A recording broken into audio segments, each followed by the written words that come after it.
What if getting younger didn't come from cream or syrup, but from simply not eating for a few hours? Crazy, di ba? Pero totoo. Your body actually has a hidden anti-aging switch. At nag-on siya kapag tumigil kang kumain for a while. Ito mismo ang nangyayari sa'yo kapag sinimulan mo ang 16-8 intermittent fasting. First, your body start burning fats effortlessly. Kapag bumaba ang insulin, your body finally taps into your stored fats. Walang magic, just pure biology, science working for you.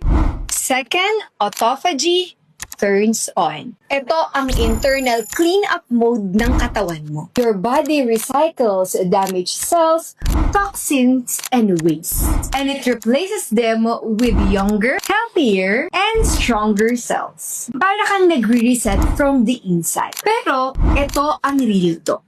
Most people fail sa 16-8 fasting dahil sa gutom, cravings, at low energy.